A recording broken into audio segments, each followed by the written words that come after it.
warahmatullahi taala wabarakatuh. Alhamdulillahi rabbil alamin. Wassalatu wassalamu ala Rasulillah wa ala alihi wa sahbihi wa man wala. Subhanaka la ilma lana illa ma 'allamtana innaka antal alimul hakim. Wa la hawla wa la quwwata illa billahil aliyyil azim. A'udzu billahi samil 'alim minasyaitonir rajim. Bismillahirrahmanirrahim. Al-yawma akmaltu lakum dinakum wa atmamtu 'alaykum ni'mati wa raditu lakum al-islam dinan. Sadaqallahul azim. Urusi fadil wal imam muslimin muslimat yang dirahmati Allah Subhanahu wa taala. Alhamdulillah, syukur kita kepada Allah Subhanahu wa taala kerana kita telah masuk dalam bulan Safar minggu ketiga ini, dan kita masih lagi meneruskan sifat istiqamah kita mengabdikan diri pada Allah Subhanahu wa taala. Hadirin muslimin muslimat yang dirahmati Allah Subhanahu wa taala, malam ini kita akan sambung pembahasan kita berkaitan tentang hadis Nabi sallallahu alaihi wasallam, iaitu berkaitan tentang hadis al-Islam, al-iman dan al-ihsan. Kemudian as-sa'ah. Minggu lepas ini kita bincang tentang tahsin uswarikum, memperelokkan pakaian kamu ataupun keluaran kamu itu sebagai fiqh perbahasan yang pertama setelah kita membincangkan istilah-istilah hadis yang terdapat dalam hadis Nabi sallallahu alaihi wasallam. Di antara yang disebutkan oleh ulama Dr. Mustafa Bogor dan juga Syekh Wahid al-Misbah, apabila Sayyidina Jibril memberikan penghormatan yang tidak terhingga kepada Nabi sallallahu alaihi wasallam, pergi ke majlis Nabi dan juga para sahabat, duduk dalam keadaan yang cukup cantik pakaiannya, kemudian dia dalam keadaan yang cukup berhadap, memberikan dua pengajaran kepada kita pada malam ini, iaitulah apabila kita, saya ulang balik ini sebagai revision murajaah kita, apabila kita bertemu Allah Ta'ala, pakaian kita kena jamil, kena cantik lah. Allah itu cantik dan sangat mencintai orang-orang yang cantik, sangat mencintai benda-benda yang cantik. Itu dia. Ini kata Nabi sallallahu alaihi wasallam. Jadi kita pergi masjid di tempat-tempat yang dimuliakan oleh para malaikat dan juga Allah itu terutamanya, maka kita kena berpakaian cantik. Ini sunnah Nabi. Ada orang kata pergi masjid itu buat lebih kurang saja. Tak boleh lah tuan-tuan. Sebab itu bukan sunnah. Mukhalifatus sunnah. Terbalik sunnah sudah tu. Ataupun menyelisih daripada sunnah kata ulama. Jadi kalau kita pergi masjid dan sebagainya, tempat-tempat yang mengingatkan kita kepada Allah dan juga kepada kekasih kita iaitu Nabi sallallahu alaihi wasallam, maka kita kena berpakaian mengikuti kriteria. Istilah kita ni, istilah kerajaan ayat kita, istilah KPI itu okeylah. Jangan KPI itu untuk duit saja. Biar KPI itu untuk akhirat juga. Itu paling utama sekali. Ibad duit tak payah bagi tahu. Dia paling tepat. Tapi bab akhirat ni kita boleh dikurang itu, tak boleh begitu. Kemudian kita menyebut tentang apa namanya ini? Adab ataupun istilahnya disebut sebagai akhlak kita kepada majlis ilmu. Antara yang ulama sebut iaitulah kita duduk juga dalam keadaan berpakaian yang elok. Cantiknya itu bila ada kuliah, lepas kita sembahyang tu kita sekali harum istilahnya. Lepas sembahyang pakai cantik terus duduk kuliah. Di sana kita dalam menepati dua kaedah yang telah diajar oleh Tuan Guru Nabi, iaitu Sayyidina Jibril. Apabila duduk di majlis ilmu, kemudian yang memuliakan kekasih Allah Ta'ala dalam keadaan yang sangat-sangat cantik. Itu dia tuan-tuan. Sebab apa-apa saja yang berkaitan dengan sunnah Nabi, memang kena berpakaian dan juga dilakukan dalam keadaan yang cukup terbaik sekali. Sembahyang kena cantik, akhlak kena cantik, semua cantik lah. Innama bu'istu liutammima makarimal akhlak. Aku dihantar kepada manusia ini untuk mempercantikkan akhlak mereka, untuk mengelokkan akhlak mereka. Itu dia.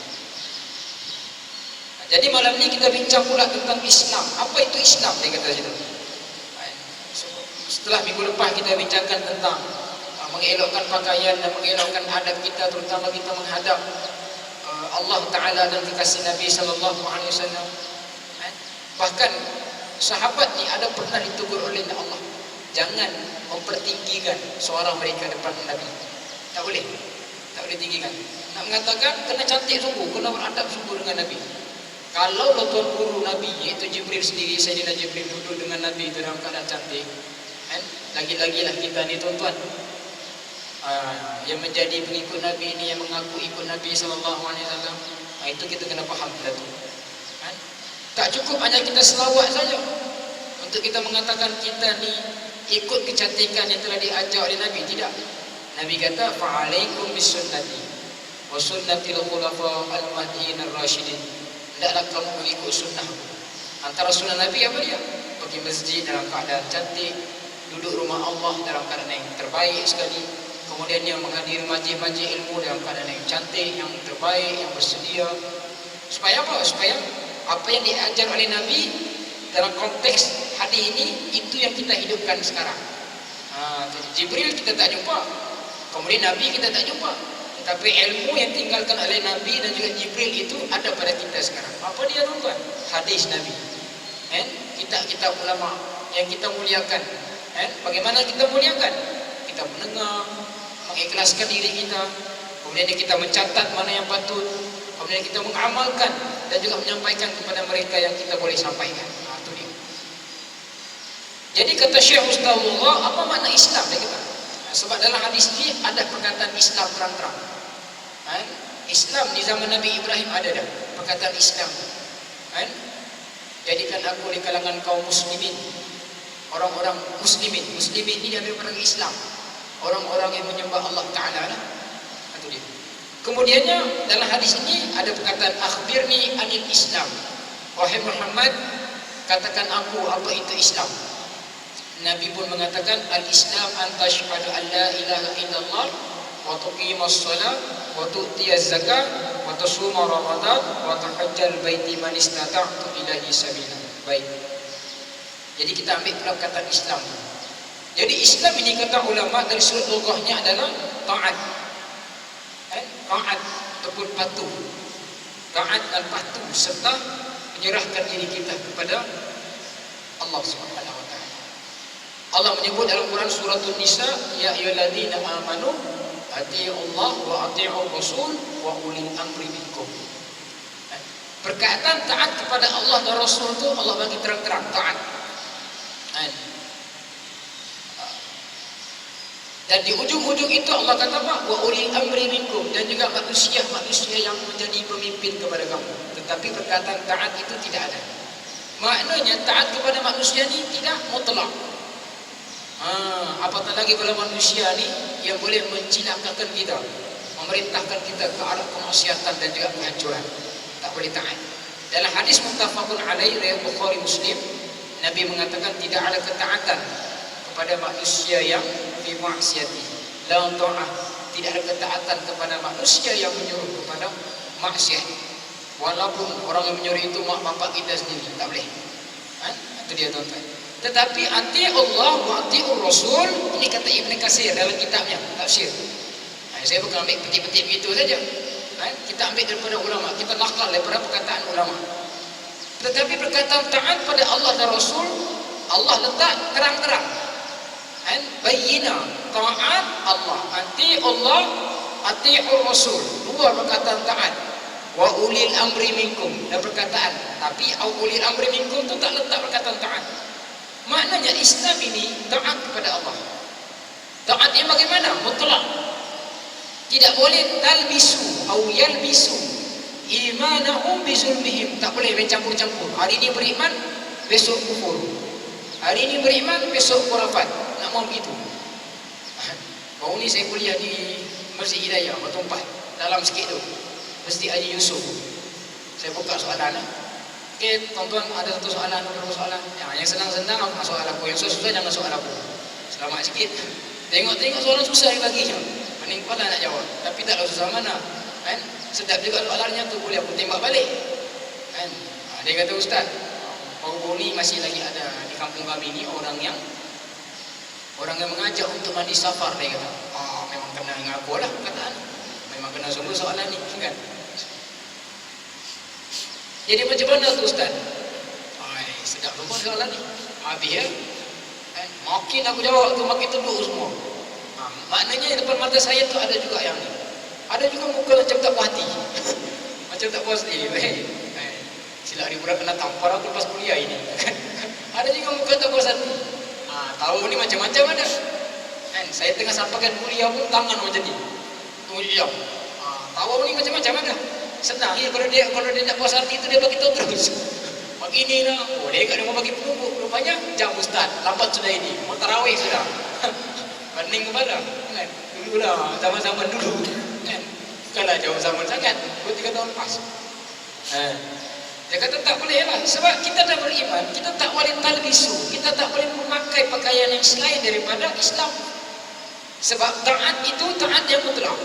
Saya akan bacakan ayat Allah nanti dalam Quran. Kataan mencampur adukan Allah ini dengan benda-benda zalim. Apa ada zalim? Yang tidak taat kepada Allah Ta'ala.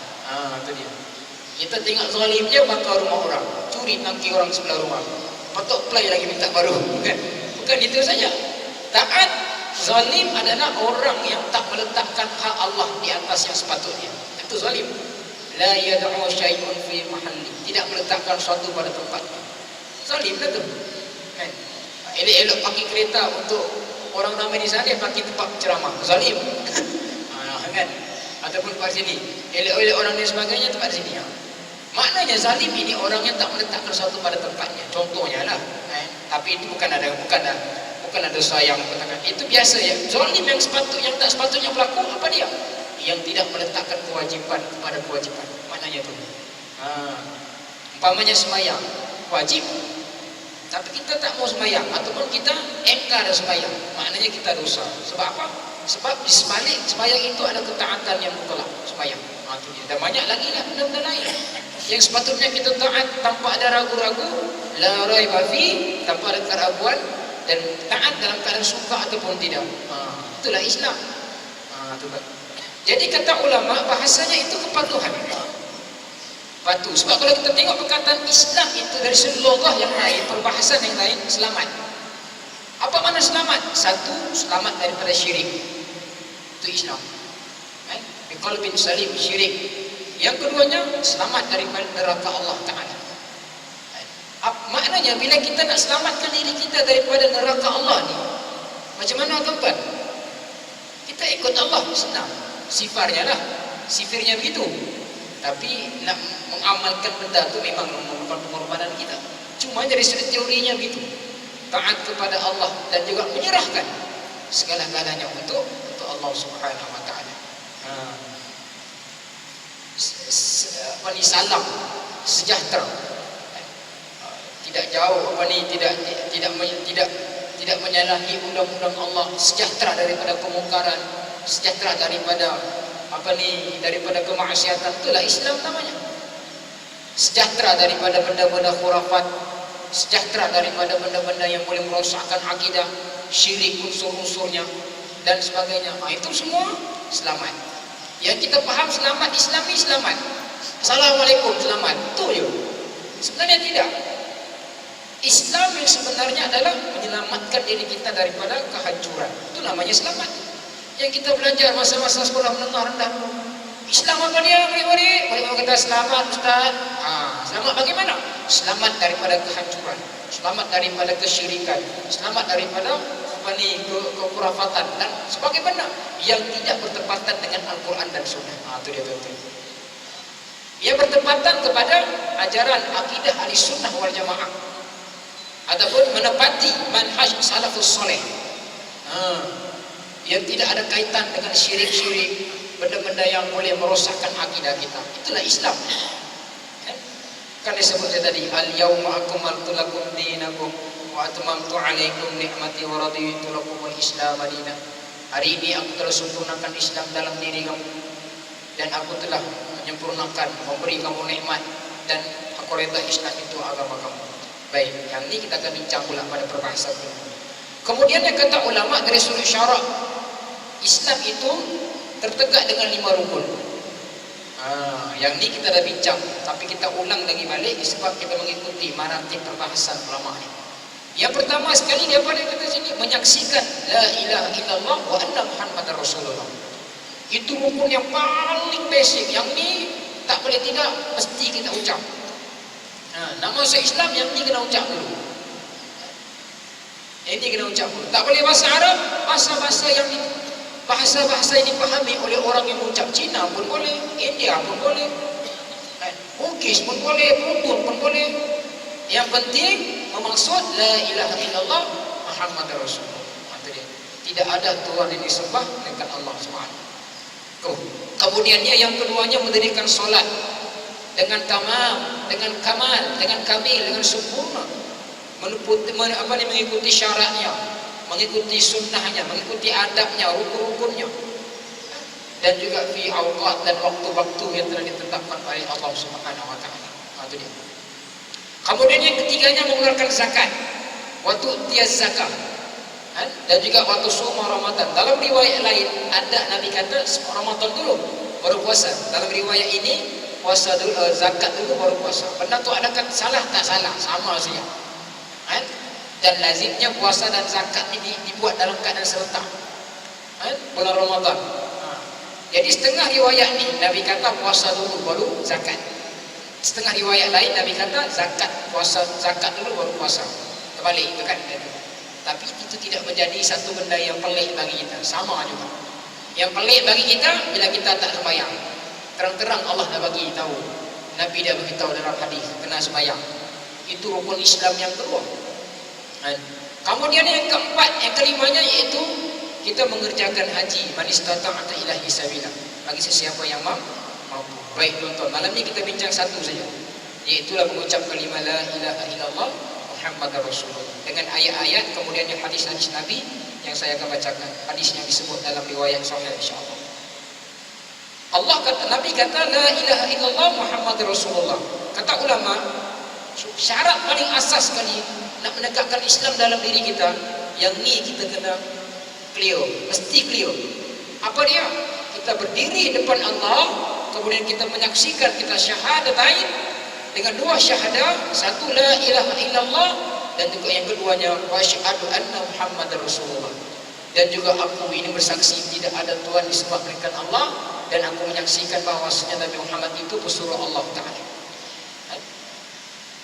Allah Taala telah menerangkan ayat itu dalam surah Az-Zariyat ayat yang ke-56.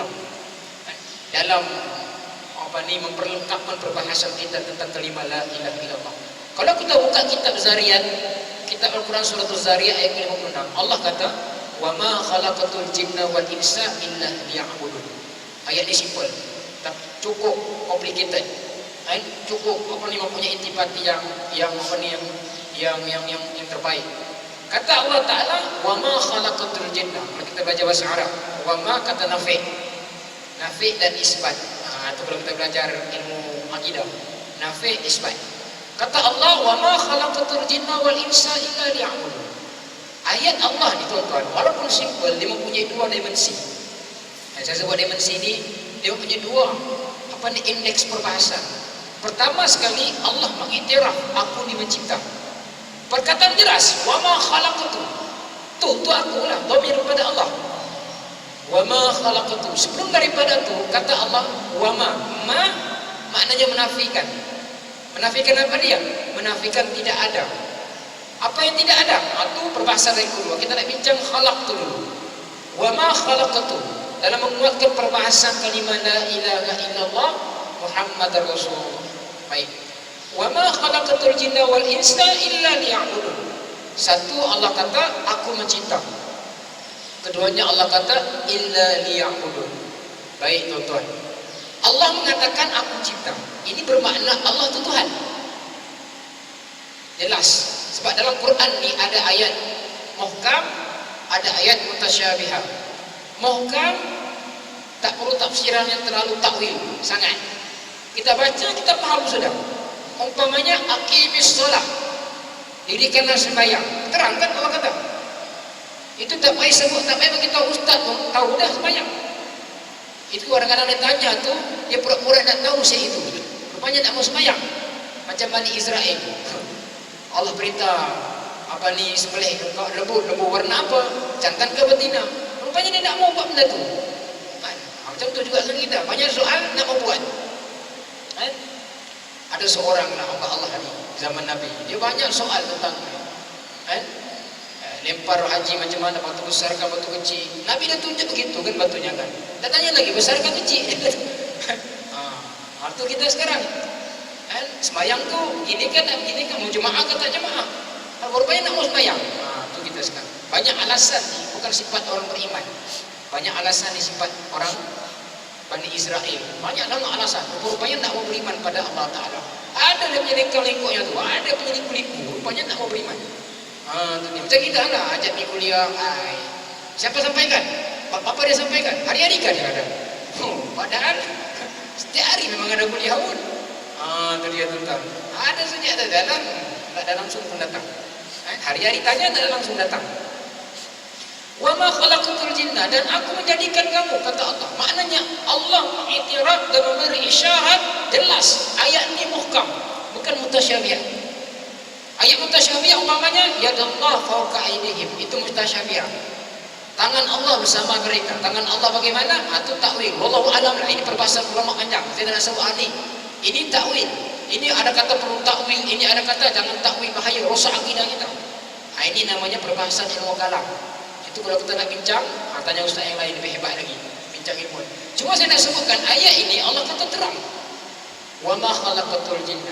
Umpamanya ayat lain Allah kata inna fi khalqis samawati wal ardh. Sesungguhnya kejadian alam dan bumi ini Allah mengiktiraf benda tu aku yang atur. Surah Sajadah. Allah juga menterang surah Alif Lam Mim zalikal kitab tanzilul min rabbil apa ni ayat tu kan? Allah Ta'ala menciptakan langit dan bumi, kemudian Allah Ta'ala istiwa. Allah cipta, kata Allah dalam Quran dalam surah Sajadah. Ini bermakna Allah itu Tuhan. Allah itu Tuhan. Jadi kalau ada Tuhan lain, itu bukan Tuhan dan itu bukan Allah. Allah hanya satu, Tuhan hanya satu. Kemudian Allah kata illa liya'budun. Sudahlah Allah kata Tuhan dan aku pula perlu untuk disembah. Nampak ada tuan-tuan? Inilah yang kena mengiktiraf dan juga menguatkan perbahasan kita pada malam ini. Berkaitan tentang kalimah la ilaha illallah. La ilaha illallah. Kita mengiktiraf Allah itu Tuhan. La ilaha, tidak ada Tuhan yang disembah melainkan Allah. Mana tidak ada Tuhan satu. Tuhan ni yang mencipta. Yang disembah ya'budun muradifwa. Masuk jadi kurang sama. Iaitulah Allah Ta'ala ni Tuhan yang mencipta dan Allah Ta'ala Tuhan yang disembah. Tuan-tuan. Walaqad ba'asna fi kulli ummatin rasulan an i'budullah wajtanibut taghut. Walaqad, taukid dari Allah, dan demi sesungguhnya aku hantar setiap manusia itu ada nabi-nabinya. Setiap manusia. Di sini ada perbahasan mengatakan ada nabi sampai 124,000. Di sana ada kata 126,000. Baina antara itu. Kemudian yang kata E-nya mengatakan Rasul 313. Allah hantar setiap di kalangan mereka ni Rasul. Untuk apa? Untuk ani'budullah wajtanibut taghut. Untuk menyuruh manusia menyembah Allah yang mencipta dan juga menjauhi perkara-perkara taghut. Apa makna taghut? Taghut maknanya perkara-perkara yang merosakkan akidah kita. Pergi beli beskop, pang 10 Muharram, unsur taghut. Mandi safar ramai-ramai, unsur taghut. Itu dia tuan-tuan. Ini unsur-unsur yang boleh merosakkan salimul sebagai salimul akidah, kehebatan akidah. Wa qadha rabbuka alla ta'budu illa huwa bil walidaini ihsana. Ini juga ayat-ayat dalil tentang Allah itu mesti kita sembah. Allah Ta'ala mesti kita sembah. Allah Ta'ala wajib kita sembah. Itu dia tuan-tuan. Cuma menyembah itu ada dua perbahasan. Sama ada orang menyembah itu dalam keadaan ingkar tentang kewujudan Allah ataupun kewajiban sembahyang umpamanya, atau dia ingkar sembahyang itu hanya kerana malas. Ini perbahasan dua pula. Kalau dia malas saja, dia dapat dosa besar. Kalau dia menafikan kewajiban sembahyang, itu dia boleh merosakkan akidah. Kalau dia menafikan kewujudan Allah, kufur, syirik, rosak akidah mutlak. Itu dia. Di situ perbahasan ulama. Ini namanya perkara-perkara yang boleh membatalkan akidah. Ini perbahasan tentang syahadatain lah. Banyak lagi ayat Allah Ta'ala dalam Quran. Wa'budullah wa la tusyriku bihi syai'a. Dan hendaklah kamu menyembah Allah Ta'ala dan jangan kamu syirik pada Allah Ta'ala. Tuan-tuan dimati Allah Subhanahu wa Ta'ala, syirik di dosa besar. La yaghfiru ay yusyriku bihi. Allah Ta'ala tidak akan mengampunkan dosa syirik. Tak akan sekali-sekali. Sebab tu kita kena hati-hati lah. Ada di sana ada istilah satu zara'in.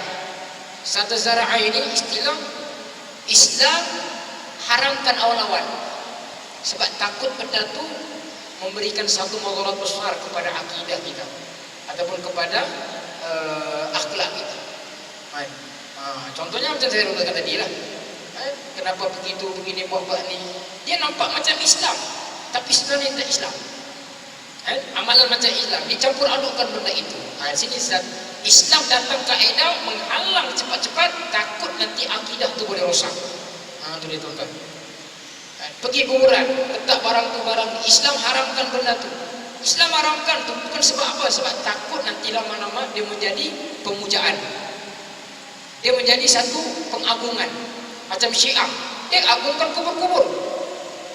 Dia agungkan kubur-kubur ulama-ulamanya. Kita tak mau gitu. Cuma boleh kita pergi sana. Dalam mazhab Hambali umpamanya mengharuskan kita membaca Fatihah untuk orang mati. Tak ada masalah. Dia ada kaitan dengan akidah tu. Sebab tu di situ kita kena hati-hati benda-benda gini.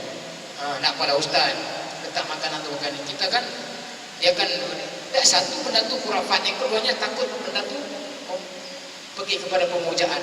Ini boleh merosakkan akidah kita. Ini beza kita dengan kepercayaan lain. Pemujaan kita hanya pada Allah. Saya akan sebutkan hadis Nabi nanti tentang kalimah yang menafikan Allah, Tuhan selain Allah Ta'ala. Bahkan Nabi Isa pun bukan Tuhan. Hadis yang diriwayatkan oleh Muslim, tak silap saja. Alladzina amanu wa lam yalbisu imanahum bizulmin ulaika lahum amnu wa hum muhtadun. Kata Allah dalam Quran.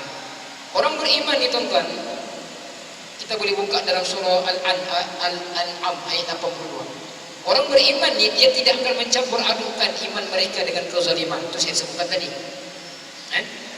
Apa makna kezaliman? Kezaliman ni benda-benda yang boleh merosakkan akidah kita. Yang boleh merosakkan kalimat taibah itu, kalimat la ilaha illallah Muhammad Rasulullah. Ramai orang mengakui Allah itu Tuhan. Ramai. Bahkan dia tegas mengatakan Tuhan, tetapi kaedahnya ataupun pengamalannya sudah lari daripada tuntutan kalimat la ilaha illallah. Ini banyak berlaku ni. Banyak berlaku. Satu, umpamanya tinggal sembahyang. Dia kata Allah Tuhan, tapi kenapa dia tak sembah? Nampak? Kalau ulama-ulama sufi, orang tak sembahyang ni tuan-tuan, rosak betul lah akidah bagi mereka lah. Cuma dalam kaedah fiqh ni, kita tak betul lagi, kita tengok orang tak sembahyang tu. Dia betul-betul tak sembahyang sebab malaskah? Atau memang menafikan Allah tu Tuhan? Lain tu. Kalau dia malas saja dosa besar. Kalau menafikan kewajiban sembahyang, maknanya batal akidahnya. Kalau dia mengatakan Tuhan tu ada dua pula, syirik pada Allah Ta'ala. Dosanya pun cukup besar juga. Itu dia. Sebab tu kita katakan di sini, orang beriman ni dia tak akan mencampur adukan benda-benda rosakkan akidah dengan benda-benda yang baik. Benda-benda apa ni, benda-benda akidah. Itu apa ni benda-benda akidah. Saya pernah tanya kawan-kawan ni kan. Kita buat pengertian di Tawau ni. Saya sebutkan ni sebab kadang-kadang kita buat ni walaupun dia agak simple. Saya buat contoh sembahyang lah tuan-tuan, sembahyang. Saya tak ambil contoh akidah lagi. Bab fiqh sembahyang. Ada orang sembahyang, lepas sembahyang sami Allahu liman hamidah. Ini depan mata kita berlaku. Saya terpaksa cakap lah. Yang terkena malam ni, buat tak tahu sudah. Bukan tempat kita, tempat mana-mana. Saya perhatikan sembahyang. Ada yang salam Assalamualaikum warahmatullahi. Sebelah tangan, sebelah kanan. Untuk minggu ni saja 4-5 kali dah berjumpa. Minggu ni saja. Ni tak payah buka. Saya tanya pakcik-pakcik, kenapa ni pakcik buka? Saya pernah tanya pakcik kenapa? Ni kanan dia kata. Kita duk kita tanya-tanya itu sajalah. Kanan. Apa kaitannya dengan depan ni dengan perbahasan kita? Saya kena buat perkaitan nanti. Walaupun dia nampak agak jauh sikit bab fiqh, tapi ada berkaitan. Saya sebutkan, saya tanya dia, mengapa pakcik angkat tangan kanan? Saya kata, dia kata yang ini buka pintu syurga, dia kata. Sudah. Pening kepala. Yang ni setengahnya tak buka, dia tutup saja. Pakcik tu dia tak buka, dia tutup. Ini dia kata ini sebelah kiri. Yang ni macam tutup pintu neraka. Oh, itu pula.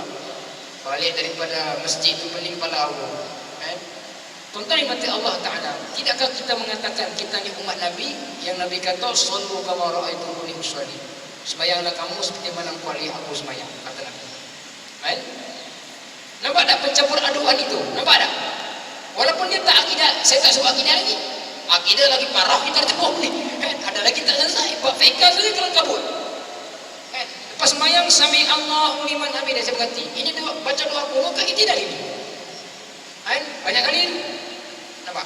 Kata guru saya, angkat tu dalam keadaan ta'tidal, membelakangi kiblat lah umpamanya ni. Bergelangan tangan ni menghadap muka, dikatakan sebagai benda yang fitnah dalam sembahyang. Sebab Nabi tak buat gitu. Nabi buat rafa'a yadayhi, Nabi angkat tangan. Tu dia tuan. Nampak tak? Bila kita tengok suasana itu, dia menjadi satu, nampak macam ibadah. Ibadah, sembahyang tu ibadah itu. Ibadah. Tapi bila ibadah tu kita jadi maksud, gaduh-gaduh kita campur. Nampak tak? Benda tu jadi tak sah, tak tulen, tak tasih. Yang ni kita kena betulkan. Banyak lagi, bukan itu sih, banyak lagi. Betul? Itu kalau kita bincang bab fiqh saja, banyak lagu dah. Ada yang sembahyang sami Nabi kata dalam riwayat sahih, Allahu Akbar, Allahu Akbar. Dua ni je. Ada yang sembahyang Allahu Akbar, dia lelaki. Dia bukan perempuan. Dia tak pakai telekung pun. Pakai telekung pun boleh lah macam ni. Dia tak pakai telekung. Dia begini. Setakat saya belajar ni, saya tak pernah jumpa hadis Nabi macam ni. Allahu Akbar. Nabi macam ni. Tangan satu, bahu satu dan juga telinga satu. Dua tu. Ini hadis riwayat sahih. Macam ni. Seperti boleh sembahyang ni. Saya pun kalau tengok orang nak takut, tengok orang juga. Kalau tengok di sini yang buat senyum tu boleh lah, betul. Kalau macam ni yang tak boleh takut ni. Kita pun kadang, aku dah banyak kali pengalaman dah. Pengalaman dah. Betul. Bukan kita saja lah. Kadang-kadang kita sebut ni sebab pencampur aduan kita. Apabila sunnah Nabi, umpamanya ibadatan itu, kita mencampur adukkan dengan pemikiran kita. Bila kita tanya mana dalil, bapakku buat. Bapaknya cakap mana dalil, bapakku ada bapakku buat. Jadi Islam itu jadi ad-dinul waris, ini bahaya. Ini boleh merosakkan ketulinan ibadah kita. Memang sah sembahyang, tapi kita tak ikut seperti mana Nabi sembahyang. Tuan-tuan. Sebab kata Syekhul Fatayah kan, Islam bukan agama warisan. Islam adalah agama yang diwariskan oleh Nabi. Lain tu. Kalau warisan daripada nenek moyang kita. Bila nenek moyang kita sembahyang buka pintu syurga, kita ikut buka pintu syurga. Hebat sungguh dia. Dia datang dulu syurga daripada mereka Ridwan.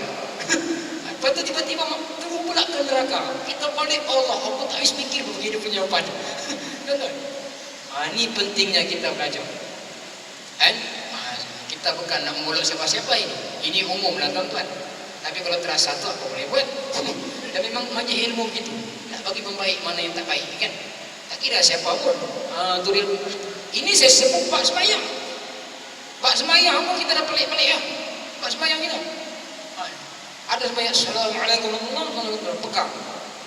Saya bertanya-tanya pakcik terpegang. Dimarahnya bagus. Kenapa aku tanya banyak-banyak budak-budak lagi? Kita mau tanya tu, qul hatu burhanakum in kuntum shadiqin. Kata Allah, bagi bukti kalau kamu benar. Ini perintah Allah, jadi saya tanya lah. Pakcik kenapa tu? Kau tak boleh, kau tak tahu apa-apa ini. Dia kata, pula dah pening kan? Jadi tu, dia pegang tu kan. Tuan-tuan, saya sebut ni bukanlah batal sembahyang. Tetapi apabila campur aduan itu, yang bisu. Ibadah tu jadi tak tulen seperti mana yang diajar oleh sunnah kita, sunnah Nabi. Banyak lagi kan? Itu baru sembahyang. Mudah-mudahan aja lagi.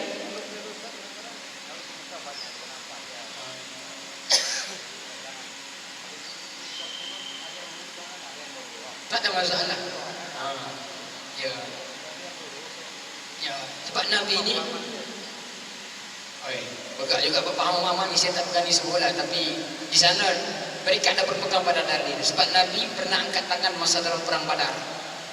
Jadi di situ kita ambil dalil itu, mana kita boleh doa angkat tangan. Bahkan ulama pun memberikan satu kaedah, bila kita angkat tangan tu seolah-olah kita tawajuh kepada Allah Taala. Itu dia. Jadi kunut tu kita doa angkat tangan. Ada setengah tempat dia tak angkat tangan, ada setengah tempat langsung tak baca pun ada. Macam di belah-belah Perlis, dia dulu sana 2-3 kali kan. Bayang. Sami Allahu liman hamidah. Tapi dia berhenti, dia meraihkan orang yang nak baca doa kunut. Kita baca. Kita pun macam pelik kalau dia apa mau baca ke tidak baik. Jadi kita buka selagi kita dibuat. First time untuk kita singgah sekejap kita bersembahyang situ kan. Dua-dua boleh, tak ada masalah. Jadi kalau kita nak angkat tangan pun boleh, tak angkat tangan pun boleh, tak angkat. Ini jangan bergaduh. Sebab dua-dua ada dalil. Yang tak ada dalil tu kita kena bergaduh. Bukan bergaduh lah maksudnya. Kita kena tengok tu. Yang tak ada dalil tu yang laisa bil masdarin, tidak ada masdar sandarannya, itu yang kita kena elokkan. Sebab kalau kita pergi Mekah pun yang dipelopori oleh pandangan mereka diperpegang kepada dua pandangan. Satu pandangan Imam Malik, satu pandangan Imam Hambali. Macam Syekh Abdul Rahman Sudaih kan. Dia berpandangan kepada dua mazhab ni dan merujuk kepada pandangan ulama-ulama mereka Ibn Baz, Utsaimin dan sebagainya agak tegas yang menolak benda-benda yang. Tapi mereka ada dalil, kita pun ada dalil. Tak ada masalah. Yang sekarang ni kita bincang yang tak ada dalil. Yang tak ada dalil. Tak ada dalil. Yang tak ada dalilnya. Sebab apa jadi gitu? Sebab kita telah buat satu benda yang tak pernah diajar oleh Quran dan Sunnah, mencampur adukan. Tuan-tuan, yang ni pun kita kalau bila kita bincang bab akidah, lagi kalau kita. Lagi kalau. Kita baca doa selamat. Cantik doa selamat tu. Bahkan Nabi mengajar kita dalam riwayat sahih, dalam kitab Mishkat pun ada hadis itu. Riwayat Muslim pun ada. Yang mengajar kita sembahyang, na'udzubika, lari daripada benda-benda yang boleh merosakkan hidup kita. Maknanya sunnah doa selamat. Tapi doa selamat tu bila kita campur dengan benda pelik-pelik. Pelik-pelik tu faham sendiri je lah. Malah aku nak cerita lebih-lebih. Benda pelik-pelik. Benda pelik-pelik. Jadi adakah benda tu jadi ibadatan? Tak. Bahkan boleh jadi benda-benda yang boleh merosakkan akidah kita. Ini kita kena balik pada Quran dan Sunnah. La ilaha illallah. La ilaha illallah tu, kalimah itu bukan kalimah hanya diucap, tapi diimplementasikan all out 24 jam depan mata kita. Tak boleh kita campur aduk-adukan. Kalau kita buka kitab zaman jahiliyah dulu, mereka tu bismillah. Dalam surat-surat mereka kata Allah, demi Allah. Dia mengucap Allah juga. Abu Lahab, Abu Jahal, Abu Sufyan, yang abu-abu yang tentang Islam ni, dia sebut Allah tapi dia menentang Allah. Nampak? Macam kita lah, kita sebut Allah tapi kita buat benda-benda yang Allah larang. Lebih kurang itu. Tapi taklah sampai kita nak menentang. Cuma mungkin sebab kejahilan kita. Kata ulama jahil-jahil pun tetap juga masuk, tetap juga dapat dosa. Bila banyak sangat dapat dosa kita, takkan kita masuk syurga. Dosa dosa tak belajar. Hari-hari kita tak belajar dalam keadaan ada majlis ilmu yang boleh mensalimkan akidah kita. Dalam keadaan kita membuat lagi benda-benda yang begitu, yang pelik-pelik. Terutama sekali bab-bab yang menyentuh tentang akidah. Masya Allah, tuan-tuan. Habislah kita. Habis. Nabi SAW dalam hadis riwayat Bukhari dan Muslim, hadis muttafaqun alaih fi sahihain. Nabi kata di sini dalam hadis ni yang ambil daripada perkataan Muaz bin Jabal radhiyallahu anhu. Kuntu radifun Nabi sallallahu alaihi wasallam alal himarin faqali. Aku dengan Nabi ni jalan di atas himar, diboncenglah. Dibonceng. Kemudiannya Nabi bertanya kepada aku, "Ya Muaz, atadri man haqqullah 'alal 'ibad?" Wahai Muaz, katakan apa hak Allah kepada hamba-Nya. Kemudiannya, "Wa ma haqqul 'ibad 'ala Allah?" Dan apa pula hak hamba kepada Allah? Kemudian Sayyidina Muaz bin Jabal pun sebut, "Qultu Allah wa rasuluhu a'lam." Allah dan Rasulnya yang tahu. Ini cantik jawapan ni tuan-tuan bila kita tak tahu. Orang kata, apa punya sembahyang tak tahu pun. Kita betul-betul tak tahu. Kita bagi tahu je, Allah wa rasuluhu a'lam. Allah dan Rasulnya tahu. Dia nak marah tu jadi tak jadi marah. Sebab Allah dan Rasul. Yelah, tanya ustaz lain pula. Kan? Kalau kita nak cakap, aku rasa. Agama ni bukan maksud kalau kami rasa-rasa gitu. Dihukum. Kalau tak tahu, bagi tahu tak tahu. Ini kaedah dan sahabat. Sama juga dengan hadis iman ni. Islam atau dari dia kata, wahai Umar, kau tahu tak rijal, siapa rijal datang pada kita ni? Allah wa Rasulullah alam. Umar kata, Allah wa Rasulnya tahu. Aku tak tahu, dia tahu, dia kata. Tu bagus jawapan. Kaedah tu kita kena pakai sekarang. Jangan sekejap. Aku rasa. Kau ingat agama ni air bantung ke? Air sirap, dia rasa gitu. Dia ni hukum, bila hukum direct to the point. Direct to the point. Hakul alal ibad, dia kata situ, kata Nabi SAW, hakul alal ibad ay ya'buduhu wa la yushriku bihi syai'an. Wa hakul ibad ala Allah la yu'adzib man la yushriku bihi syai'an. Allah hebatnya hadis Nabi kita tuan. Hak Allah ni yang mesti ditunaikan oleh hamba ada dua. Dua ni tuan-tuan cukup cantik dah untuk kita masuk syurga Allah Ta'ala. Tiket ni. Pertama sekali, ayya'budullah. Engkau mengabdikan diri pada Allah. Mengabdikan diri macam mana? Mengabdikan diri yang bertepatan dengan Quran dan Sunnah. Yang tulen daripada Quran dan Sunnah. Laisa yalbisu bizulmihim. Bukan campur aduk. Itu saya bukan tadi. Sama ada akidah kah ataupun ibadah lah. Tak boleh campur-campur. Bila kita tanya ke yang mani safar ni, dia kata, Ustaz ada lagi mani safar, Ustaz. Dia bilang supaya berdoa, supaya kita tolak jauh balak, dia kata. Tuan-tuan, kita boleh berdoa kepada Allah dengan bertawassul dengan nama Allah. Boleh. Ya Allah ya Tuhanku, dengan namamu yang hebat, yang maha rahim, maha pengasih, maha penyayang, kau kasihilah aku. Amin. Yang maha pemberi rezeki, kau rezekikanlah aku dengan satu lagi cawangan baru. Yang tak faham sudah. Boleh.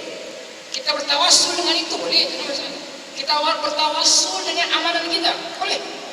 Ya Allah ya Tuhanku, dengan amalan yang tak seberapa ini, eloklah kiranya menjadikan tiket untuk kau berikan aku rezeki sedikit. Tetapi mani safar ni bertawassul bukan dengan amalan yang bertepatan dengan sunnah. Pelik ini mani safar ini. Daripada mana? Daripada Hindu. Agama yang bukan datang daripada Nabi SAW. Yang ini yang tak boleh. Boleh kita bertawassul dengan nama Allah, boleh. Ini banyak bincang isu tawassul ni. Kita tak selit sikit, takut ada yang tak faham langsung tak nak buat. Dengan nama Allah yang Maha Pemurah, macam haram ini semua ini. Tak boleh, tak ada masalah. Tawassul boleh. Tapi dalam dalam kaedah mandi safar ni, dia ambil kaedah mandi safar wasilah. Tawassul ni penghubung. Dia ambil mandi safar tu untuk minta tolak balak. Satu, tak kena sunnah dah. Yang kedua, usul syirik. Sebab apa? Diiktikad dengan mandi safar, balak boleh tertolak. Nampak tak tuan-tuan? Benda tu boleh merosakkan akidah. Ini berbahayanya bila kita buat benda-benda yang pelik-pelik yang boleh merosakkan akidah kita. Ayya'buduhu, kata Allah, kata Nabi, kau menyembah Allah Ta'ala, wala yushriku bihi syai'an. Itu hak kita, itu hak Allah yang mesti kita tunaikan. Apa dia? Sembah Allah. Yang keduanya, dan jangan syirik pada Allah Ta'ala. Bukan saja jangan syirik, jangan buat unsur-unsur syirik. Jangan buat. Letak sokok, sudah. Mulut itu, mulut ini letak situ. Mudah-mudahan dimakan ni, selamat kita dunia akhirat. La ilaha illallah, wahya Allah. Ini banyak lagu lagi. Kembar itu, kembar ini. Itu belum nampak lagi tu. Betul Ustaz, aku saksikan di depan mataku. Sudah. Syaitan semua masuk, main peranan. Tuan-tuan, guru saya kata, Ustaz Nazri lah pernah mengajar sini. Elok-elok Allah Ta'ala cipta kita ni. Masa saya mengaji dulu ini, matur sujud. Awal-awal masa kuliah dibuka, antaranya Ustaz Nazri itu mengajar. Saya antara yang kawan-kawan yang datang daripada kampung jalan kaki itu je, bawa kita. Kita tulis kan, Imam Sarung. Dia beritahu dalam kuliah tu, hebat-hebatnya Allah Ta'ala cipta kita ni. Tiba-tiba ada manusia mengatakan, kita ni kembar biawak, dia kata. Jaga-jaga tu terang dia kata, kita ni kembar biawak. Laqad khalaqnal, Allah dia bagi dalil lah. Ada benar kita dulu baca watini wazaitun kan. Ayat biasa, anak kita pun hafal. Laqad khalaqnal insana fi ahsani taqwim. Dan sesungguhnya kita jadikan, Allah Ta'ala jadikan manusia dengan ahsani taqwim. Sebaik-baik kejadian. Ada akalnya, boleh menerima perintah Allah. Allah bagi kewajipan mentadbir dunia ni kepada makhluk lain, semua tak mau. Allah bagi amanah sebagai khalifah, semua tak mau, laut tak mau. Kemudian bila bagi pada manusia, manusia mau. Hebatlah manusia. Kan?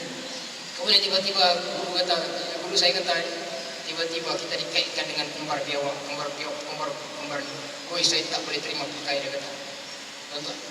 Dia kata sebab apa jadi begitu? Kan? Sebab syaitan tu dia masuk. Kemudian dia boleh itu, dia swing lah pemikiran.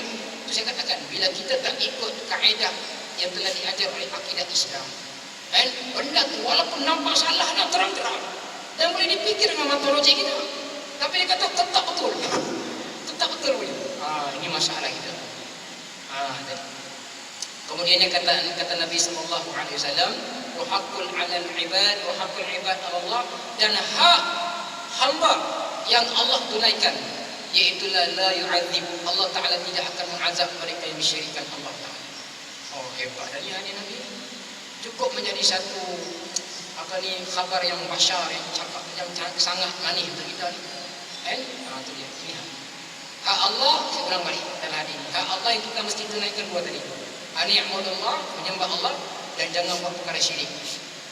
Yang keduanya, hak hamba yang Allah akan tunaikan, iaitu Allah Ta'ala la yu'adzib, tidak akan mengazab mereka yang mensyirikkan Allah. Dan banyak lagi hadis Nabi sallallahu alaihi wasallam itu, saya baca 2-3 hadis.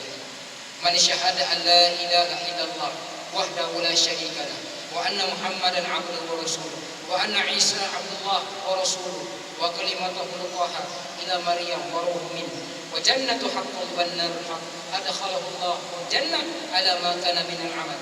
Kata Nabi sallallahu alaihi wasallam dalam riwayat Bukhari Muslim, sesiapa yang menyaksikan tidak ada sembahan melainkan Allah, dalam kita membahaskan la ilaha illallah ini, dan juga dia juga mengatakan bahawasanya tidak ada sekutu baginya, la yusyriku bihi syai'a, yang kita ucap lepas sembahyang itu sunnah tu tuan-tuan.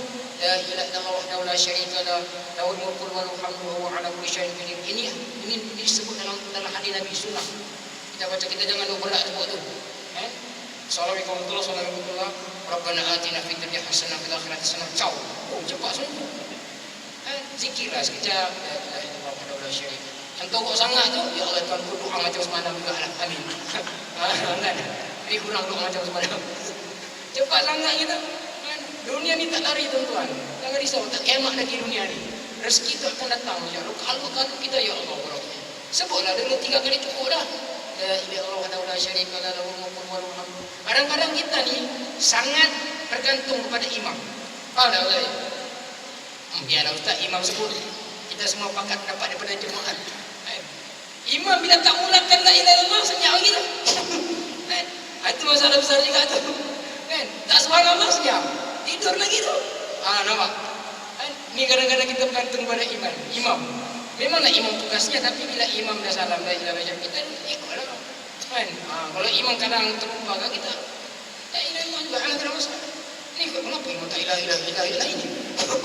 Kau ucap dah benda tu 40 tahun dah sembahyang kan? Takkan tunggu imam la ilaha illallah aku. Ada la ilaha illallahnya pula. Kan? Janganlah imam jadi pas sembahyang, imam kenapa ada la ilaha illallah? Aku tak sebut tadi Pak. Sebab imam tak sebut. Jangan. Benda tu simple je kan? Kita boleh buat dalam 40 tahun dah sembahyang. Kan 40 kali dah dengar kuliah maghrib pada subuh. Tu pun nak kena dengar kuliah imam dulu kita boleh buat benda tu. Itu sunnah Nabi tu tuan-tuan. Ucap subhanallah, alhamdulillah, Allahu akbar pun sunnah Nabi. Kita jangan berat zikir ni. 33 darab 3 99 kali. Banding dengan benda lain kita buat, dia tak sampai pun ambil masa 5 minit. Tapi jangan sampai sebutan tu langsung tak ni. Mula-mula je subhanallah, subhanallah. Saya pernah singgah satu dua masjid tu. Subhanallah, subhanallah. Ujung-ujung tu, tengah-tengah tu lain dah. Subhanallah, la. Jadi lain dah subhanallahnya. Tuan-tuan. Dia jadi subhanallah dah. Kita dengar pun, mau ketawa pun tak boleh juga. Sebab nama Allah itu, tapi itu cuma tu sebutannya. Kalau ada orang sembahyang kata, kita senyap subhanallah. Ya subhanallah, subhanallah, subhanallah. Dia sembahyang, dia habiskan sembahyang. Kan? Tapi kalau tak mengadang, tak mengganggu, tak ada masalah, teruskan. Kemudian dia mengatakan bahwasanya Muhammad itu hamba Allah. Nampak? Muhammad hamba Allah, bukan Tuhan baru. Kemudian Isa itu juga hamba Allah. Dia kata sini, kan? Maka Allah Ta'ala pasti akan masukkannya ke dalam syurga Allah Subhanahu Wa Ta'ala.